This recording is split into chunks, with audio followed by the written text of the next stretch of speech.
పిన్ని ఒక శారీ అయితే షాపింగ్ చేయమని చెప్పింది. ఆ శారీ కోసమే ఒక 3, 4 షాప్స్‌కి అయితే మేము షాప్ చేసాము. చూసాం, మేము అనుకున్న శారీ ఎక్కడా దొరకలేదు. ఇక్కడ ఒక షాప్‌లో అయితే చూస్తున్నాము. ఇక్కడ మెటీరియల్స్ కలెక్షన్ అయితే చాలా చాలా బాగుంది. అందుకే ఈ వీడియో తీశాను. చూసారా, జిమ్మిచో మెటీరియల్ కూడా ఉంది. శారీనే కాకుండా ఆ మెటీరియల్‌తో మనం నార్మల్ డ్రెస్సెస్ కుట్టించుకోవచ్చు. అలానే ఫ్రాక్స్ కూడా కుట్టించుకోవచ్చు. అంటే ఇక్కడ చాలానే కలెక్షన్ ఉంది. Thread work, normal full work, chicken curry design ఏదో అంటారు కదా, ఆ క్లాత్ మెటీరియల్ కూడా ఉంది.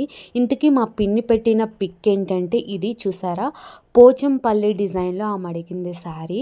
అది ఒరిజినల్ శారీ. అది 10,000 వరకు ఉంటుందని చెప్పారు. మాకు అంత ఒరిజినల్ శారీ అక్కర్లేదు, ఇమిటేషన్ చూపించమని మేము అడిగాము. సో ఇమిటేషన్లో చాలా చూసాము. ఆ వీడియో అయితే తీయలేదు, వాళ్ళు అక్కడ వీడియో తీయనివ్వలేదండి. ఒక్కసారి మేము ఇమిటేషన్లో చూసాము. అది 2000 చెప్పారు. ఇంకా 2000 పెట్టి ఒక్కసారి కొంటాం ఎందుకు, న్యూ మోడల్స్లో ఈ 2 అయితే తీసుకున్నాము. అక్కకి నాకు బాగా నచ్చినాయి, న్యూ మోడల్ కదా అని తీసేసుకున్నాము. ఇంకా పిన్ని కూడా ఓకే అంది.